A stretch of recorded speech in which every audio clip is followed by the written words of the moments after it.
All right, welcome everyone. We're Semblance of Sanity. I'm Caleb. I'm Jacob. And we're here for Legend of the Galactic Heroes, episode 54. Reinhardt has been handed a victory. Yes. Mm-hmm. And, this is a huge development. Yep. How will the galaxy respond? How will the Alliance and the members of the Alliance military respond? How will the Empire respond? How will Reinhardt respond? Because, Reinhardt, you're alive. You have Hilda to thank for that. But at the same time, given the fact that you were handed this victory, your place within the Empire might not be as rock solid as it once was. Yeah, or at the very least, you will start to have doubts yourself internally regarding your place. And maybe at the very least, look at this a little bit more pessimistically. Yeah. So, that's in and of itself a whole thing. But Yang and the gang, you guys have some choices to make. You do indeed. We've got, Mercat's going off to be Robin Hood in Sherwood Forest. I love it. Yeah. But what's going to happen to Yang now that the Alliance has surrendered and he didn't? He might try to just kill home. Reinhardt. Yeah, but I don't. But will he get that chance? Yeah, I don't know. I don't know. We don't know. So, y'all, without further ado, let's get into this. All right, everyone, now be sure to go check out the reaction portion of the video in the description below, then come back here for the discussion.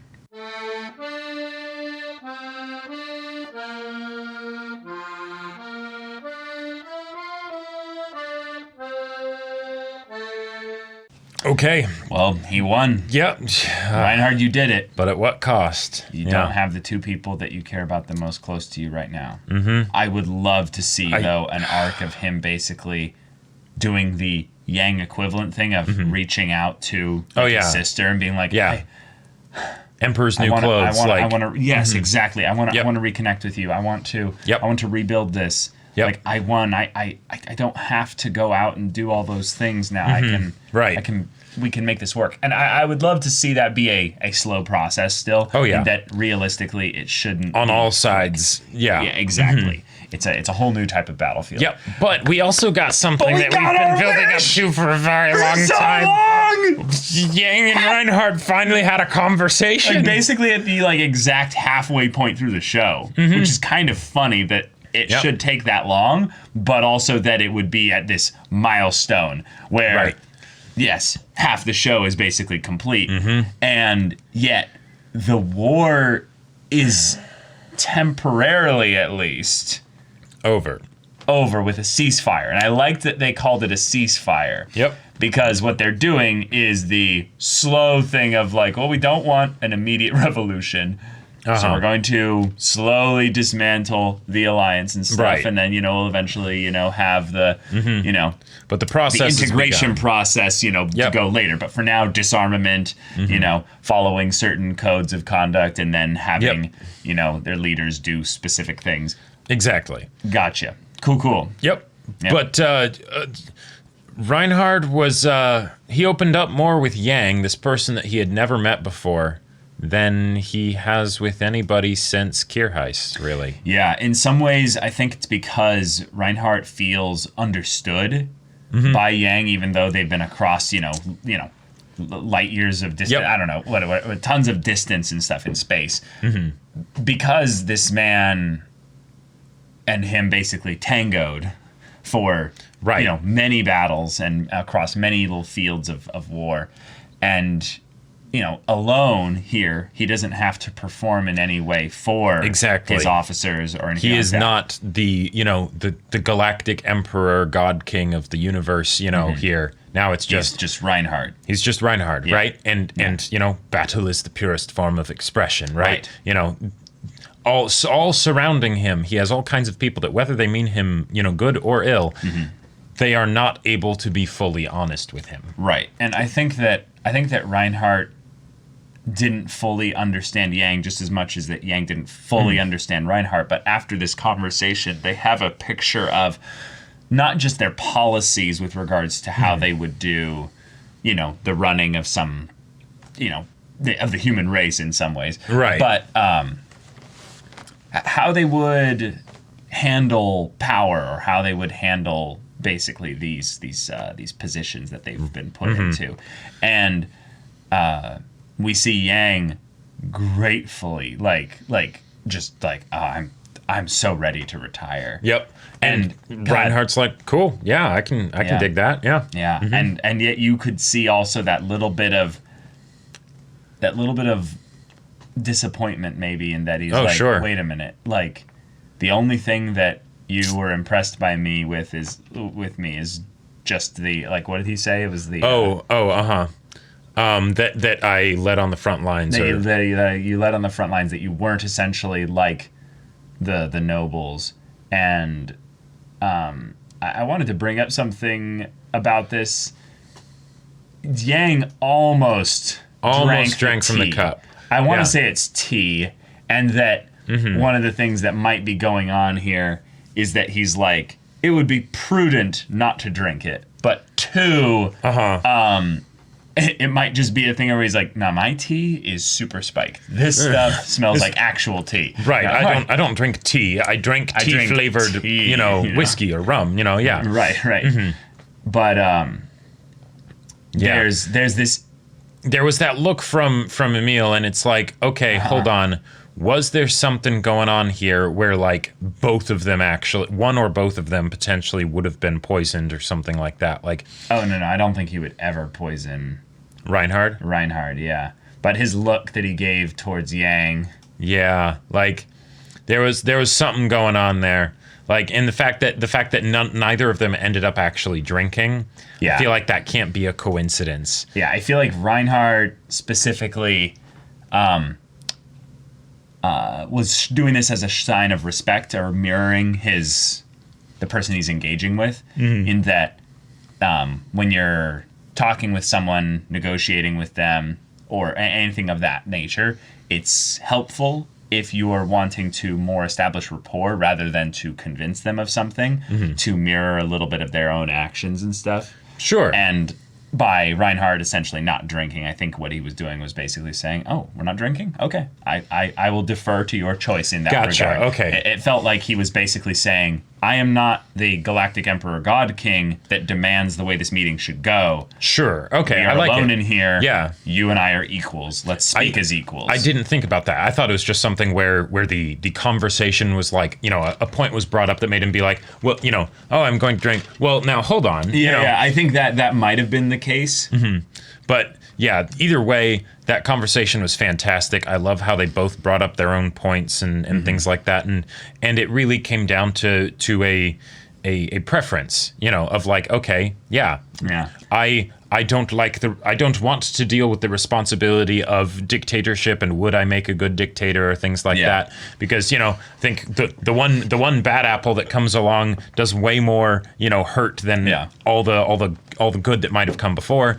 Right. But I see that, yes, you are a fantastic individual, and I'm just worried that not everyone will be as awesome as you are. Right. Very, very diplomatically said, but also sincere. Very sincere, definitely.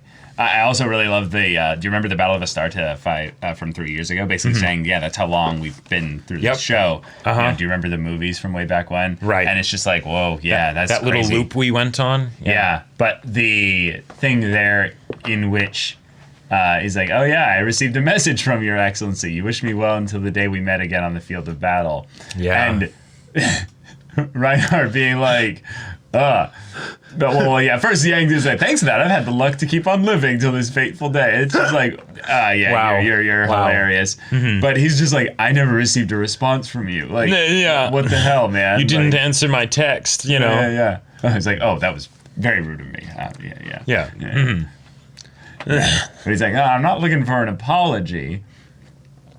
It's like, how about it? Won't you come and serve me? And just the speed and just decisiveness with he basically just offered him a job, a place at his side. Yeah, like not just a job, a place at his side. Like, he Imperial Fleet Admiral. He basically said, I wish to delegate what I had as power and turn it over to you. Right. And this is something. That's huge. Yeah, this is something that I think is important to bring up here as a parallel. Yang is looking to retire. He has been looking to retire Since- for a long time. Very long This time. guy has been put upon for too long. Yep. And not just too long, but too much. Like, Yes. Like, way It's not too the much. years, it's the miles. Yeah. And Reinhard, in a lot of ways, I feel like almost in some ways he's looking to do a bit of that as well.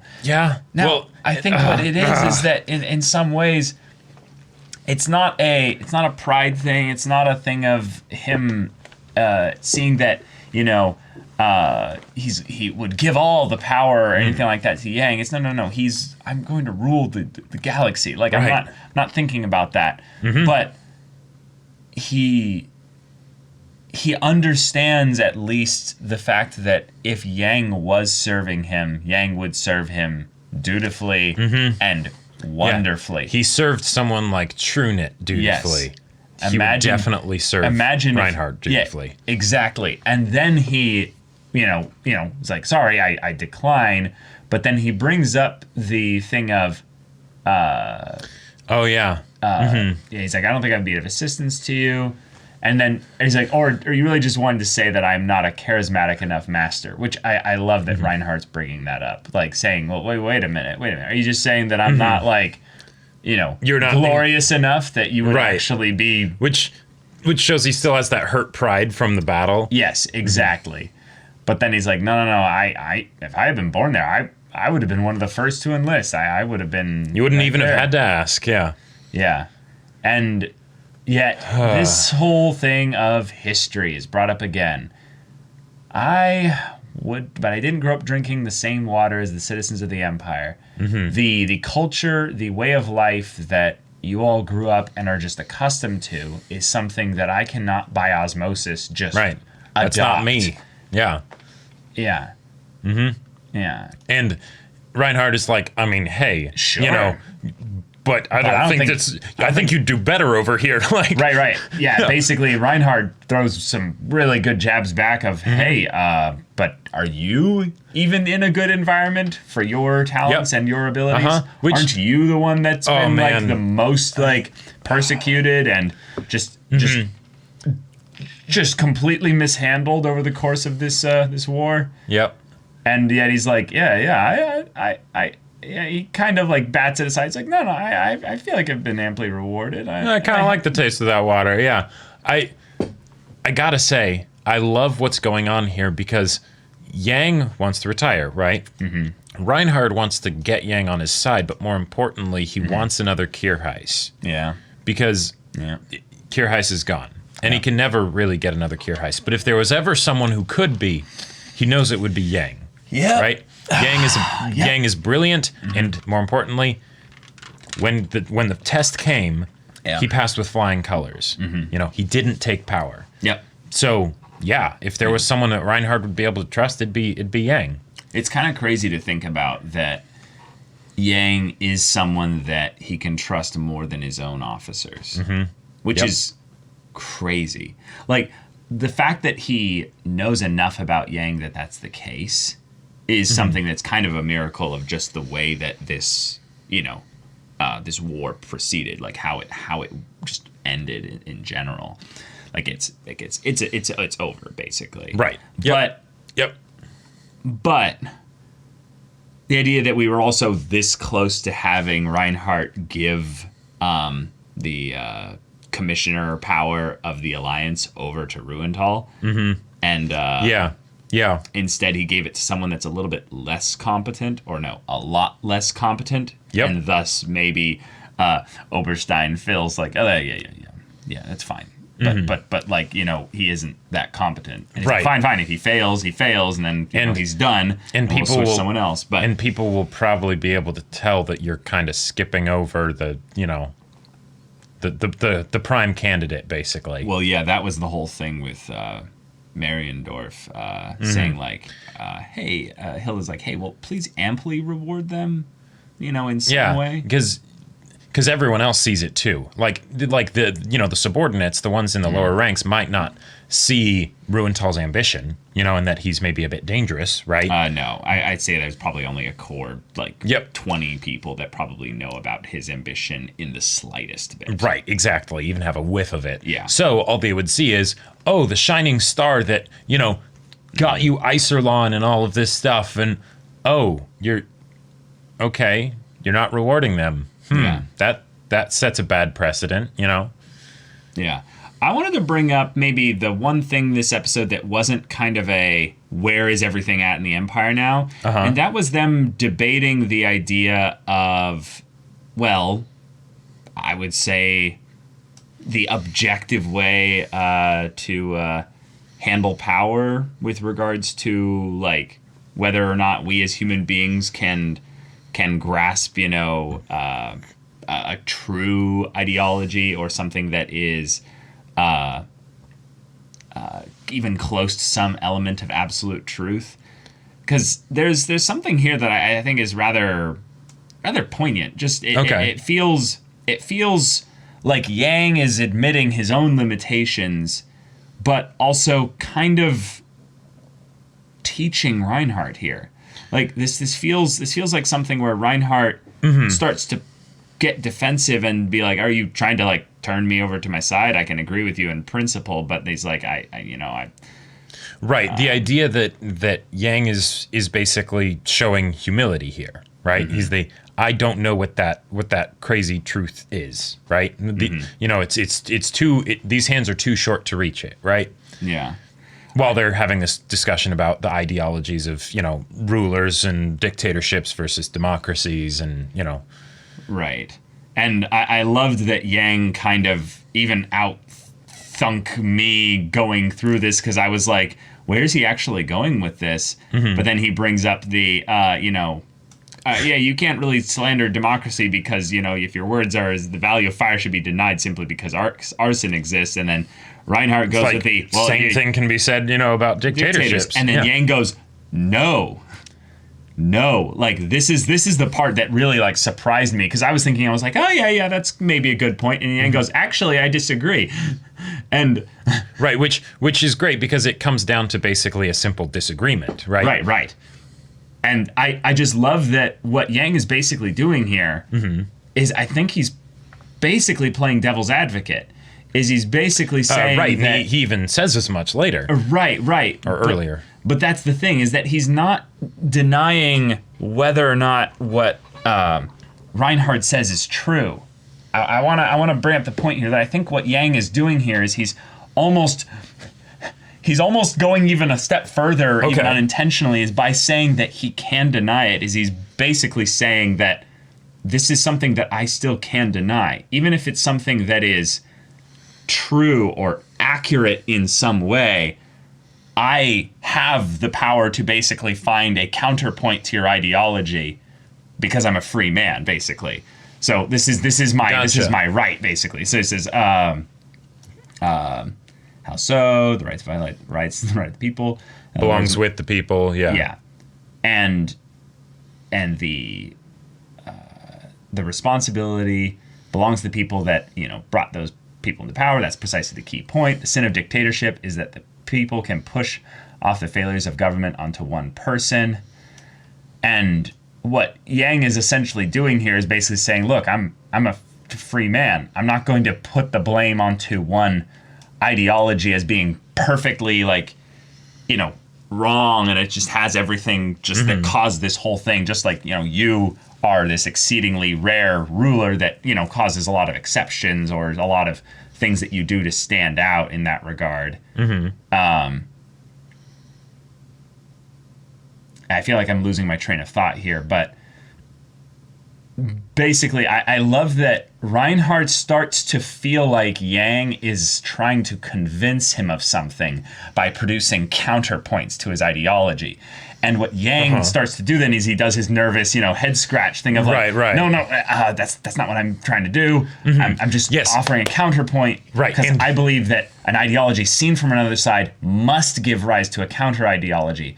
Basically, that kind of balance and freedom is something that I must, or I'm compelled to do because I am a free man and I have that almost element of responsibility to do that. Oh, okay. I thought he was saying that it's like a fundamental law of the universe that because there is no crazy singular truth that, you know, that we can reach, or if there is, you know, if there is, we can't reach it, but there might not be one. And so when you look at an ideology from a different perspective, by its very nature, there will be a counterpoint somewhere. Yes, I think that's it. But I think he's also saying that that's not what he's trying to do, because he cannot see objective truth. No one can. Right. So that's what Reinhardt asks. Like, so no ideology is supreme and no ideology stands alone. And he disagrees again. He's like, no, that's not what I was thinking. I wouldn't call it a conviction. Like, he's not even like holding that strongly to it. It's the it's basically the one who acknowledges that there is a decent likelihood that there is some kind of objective, absolute, you know, truth out there. But I am not trying to reach that. So kind of like the beginning of wisdom is knowing you know nothing? Kind of, but I think that's just simplifying it again. And I think that's when Reinhardt basically just realized, I'm actually the student here. Like, my hands are even shorter than yours. And then he shows where he's basically cut off his desire to be an explorer of right. I'm wanting to do, reality. Not to understand. Exactly. So he says, I don't even believe that is necessary. I won't get lost in wondering about that. I only need the power to freely accomplish my dreams. And then one could say it's the power to not have to take orders from those you despise. Aren't there people who you dislike? And the conversation completely shifts from that point. It then becomes a thing of whether or not he can kind of show Yang that he's drinking bad water again. Right. And I feel like Yang was really close to getting Reinhardt to see something that is just really, really special here. And Reinhardt kind of brushed it off as yeah, but my hands are shorter than yours then. That's, I won't reach that far. Yeah, which just maybe blows my mind. Well, so admit that. Okay, so this whole conversation, when Yang brings up the whole idea of the ideologies being different when seen from a different perspective, and Reinhardt's response seems to be or no, not Reinhardt's response. My response when I see that is that this is what you need, Reinhardt. You need someone who can offer a counterpoint, be that balancing factor. Right. That's what Kierheis was. The trusted person that could strongly disagree with you on something, and yet that didn't and that was acceptable, right? And you respected them enough that you wouldn't just discount it. And in some ways, maybe it's because Reinhardt's pride has been hurt by losing the battle, or by Yang rejecting his offer of joining him.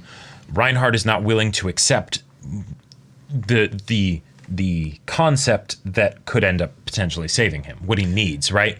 Because he then goes into well, then I guess my hands are shorter than yours, right? Oh, okay. Do you think, though, that he was still trying to convince him later in the conversation to join him?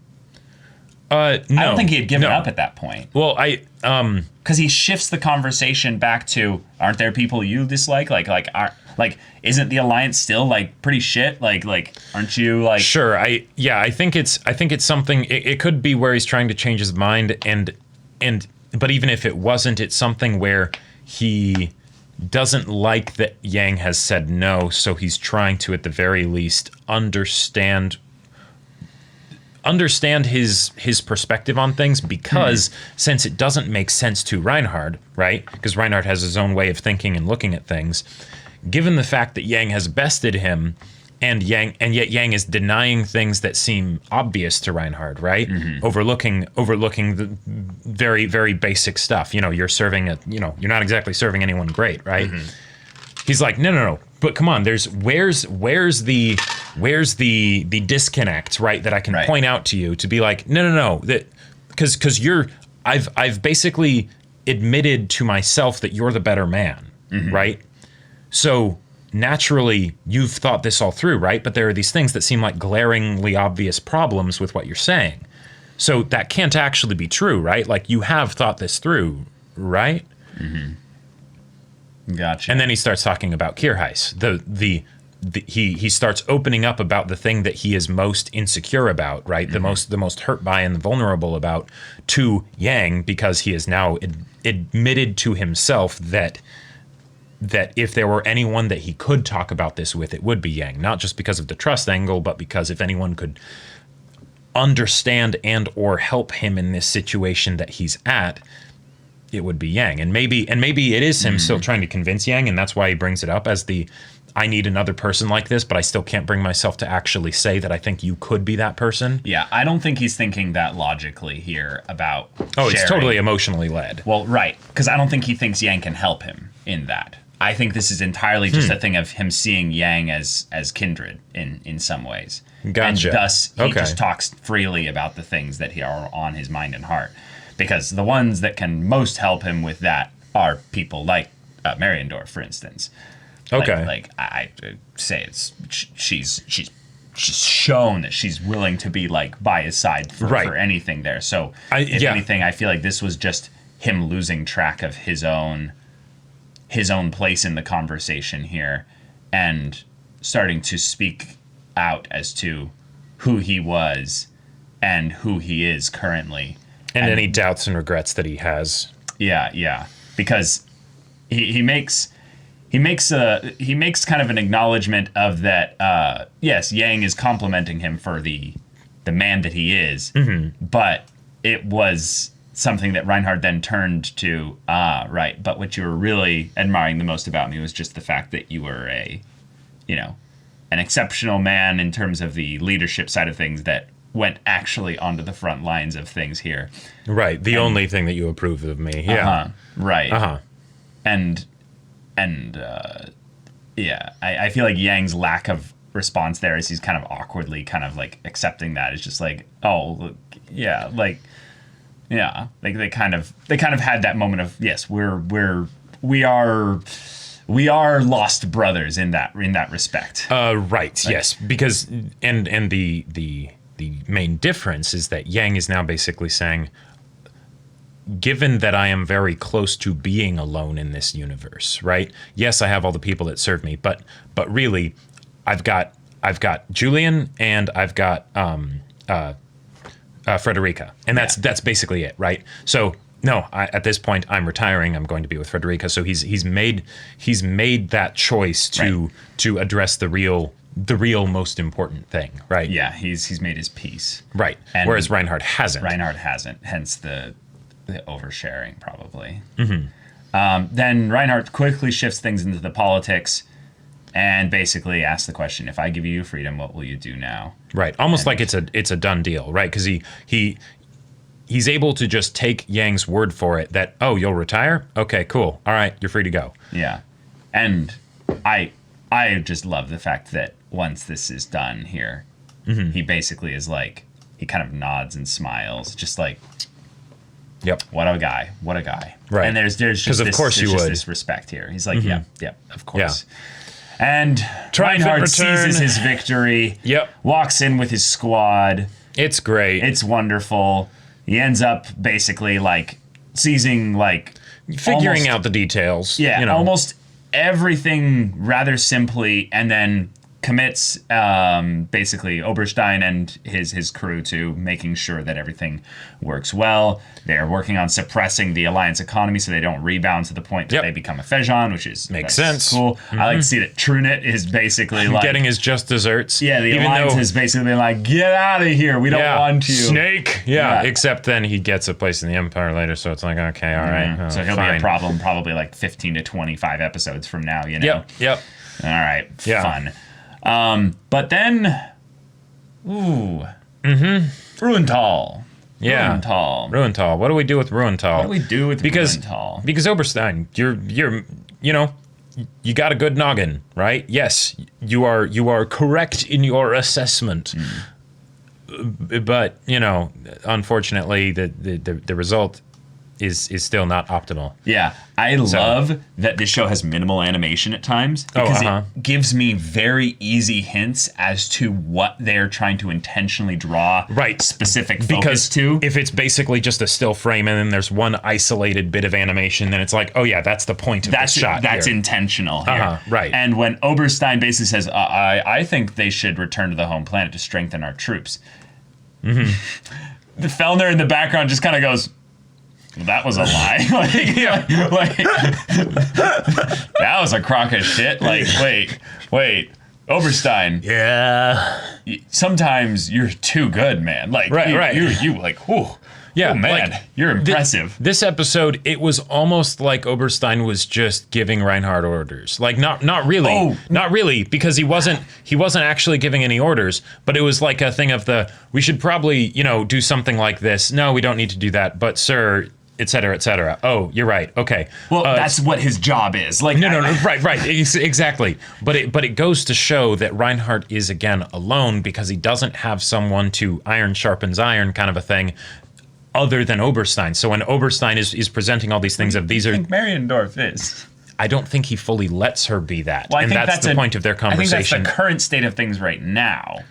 Okay. They've had a lot of great conversations in the past. Sure, but it's another way to show that Reinhardt doesn't have people as close to him as Kierheis. He does have people that are close to him. No one will ever be as close. But it's not in the same way, right? Well, so, and as a result of that, there are cracks that are beginning to show, and he is still essentially getting handed these little victories because Oberstein is telling him, oh yeah, have Ruental go back home to strengthen the troops and everything.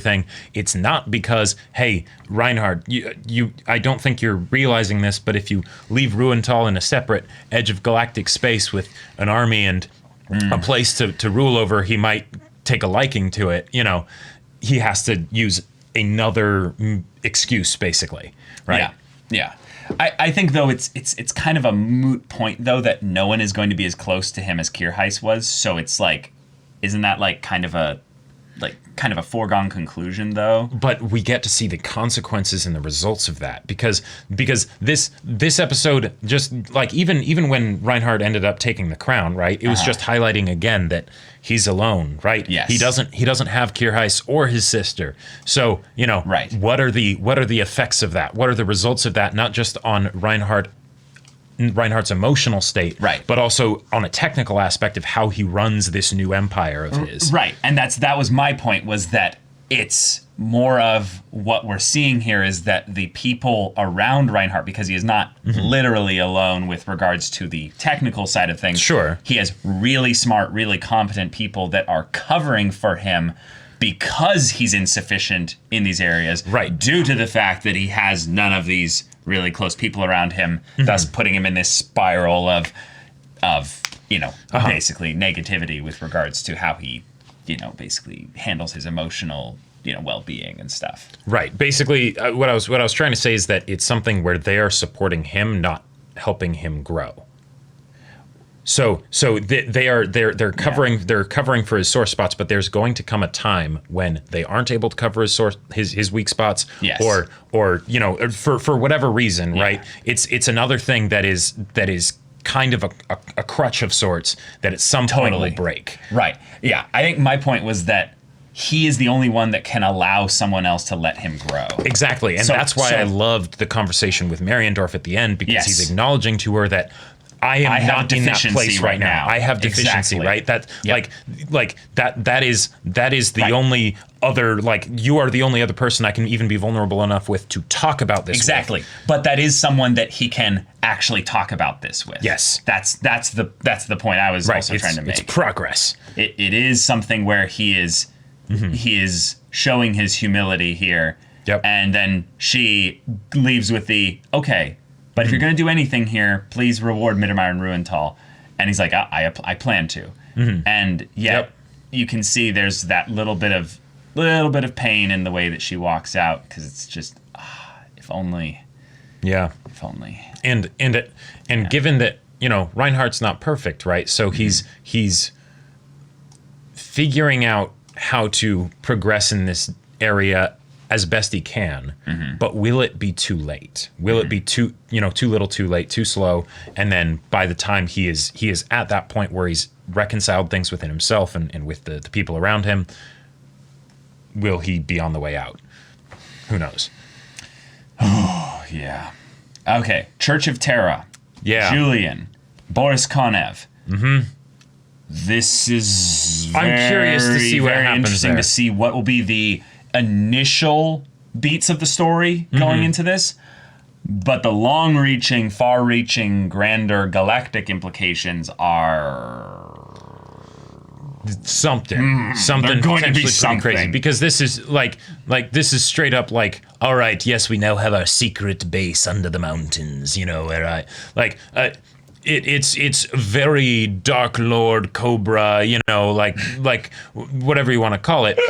And exactly. The Church of Terra, yes, they had that whole thing of helping Trunit seize power within the Alliance so that he could surrender, but they don't have real direct power.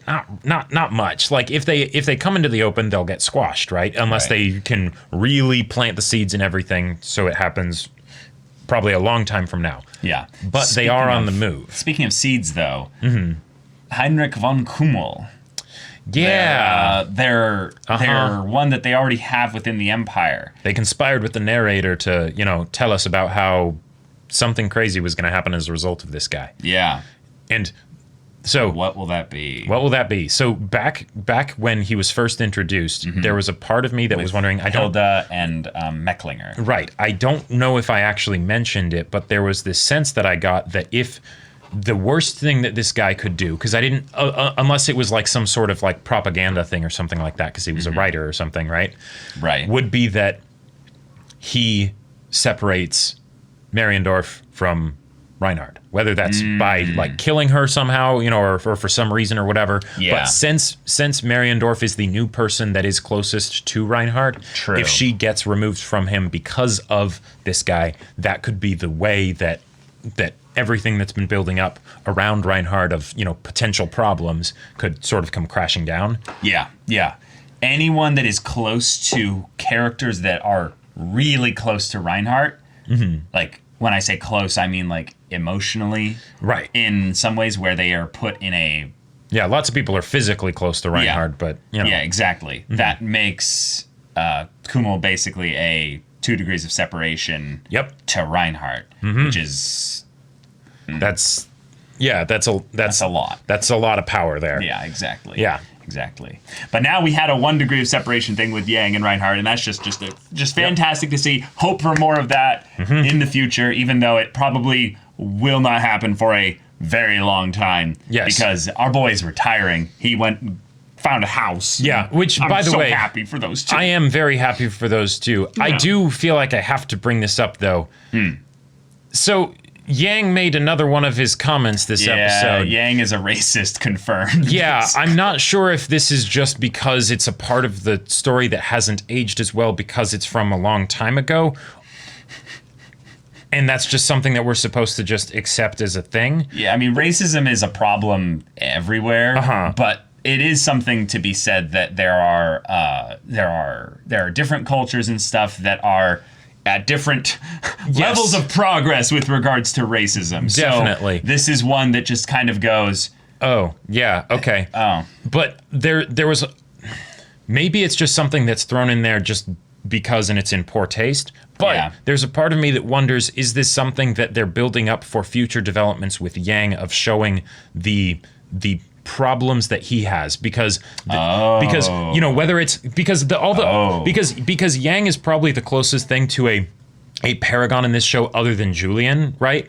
And Julian's the promising next generation, Julian is right? the promised one, right? Exactly. He's the wholesome boy that will he usher in the future, and it's great, right? Exactly. But with Yang, we get these occasional things where it's like, oh yeah, does he have a drinking problem? Oh yeah, little comments about if you the effective thing would just be to kill all these people, and it's like, well, hold on, are we going to see something similar to what's happening with Reinhardt happening, but in a more staggered way with Yang in a way that fits his own character and things like that? Yeah. And I don't know. Yeah, I think the way that Yang declines if ever, is he starts to realize that he misses, at the very least, he misses a little bit the idea of all the other people that he interacted with during the war and stuff. And he's one that doesn't necessarily go well without a purpose. So that's a trait though of all men, all people in general. I would say, that if you don't have a purpose, you start to lose a little bit of your own. You lose your way, basically. But I think that Yang could get very far with just reading, relaxing, and spending time with his eventual wife. So I think that for the most part, he's okay, but it's going to be the moments where he gets pulled back in. It's going to be like, how many more times will it take before he breaks, basically? Right. Because that whole thing of, that Reinhardt said, if the democracy subsumes the will of the individual. Yes, that was the thing that he thought about, because he's like, he's right. Yeah, right. Yeah. Because that is your story, Yang. Yeah, right? Yeah, well said. And you retire, that's great. But what happens when the democracy chooses they want a king in the north? So, yeah. Or even just the thing of where it's like, people are dying, you could save lives. Sure. Why are you not saving lives? Right. Not a thing of we need you to do any kind of political thing. It's just like, don't you care about democracy? Don't you care about it? Yep. Yeah. There's so many ways you could try and manipulate Yang that would just end up hurting him rather than actually succeeding in manipulating him. Yeah. So I think it's more of a thing of where he needs as much rest as he can, because at some point someone will come calling, and it will. That's going to happen. Yeah, that just has to happen. One, in a meta sense, because we're halfway through the show, basically. But two, it's his theme. It's kind of his.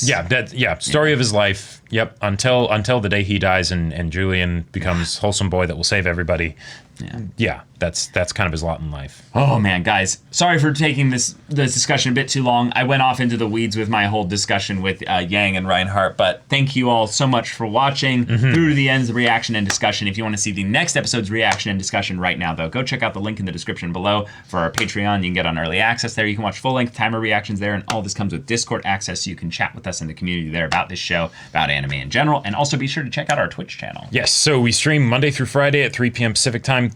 Lots of details, but it's all in the description down below. But for the gaming stuff, Caleb, you're playing... I'm playing Cyberpunk 2077. Yes, and then on Thursdays, I'm playing Persona 4 Golden. Yeah, so if any of that interests you, we'll see you there. But until then, we're Semblance of Sanity. I'm Caleb. I'm Jacob. And we'll see you all next time.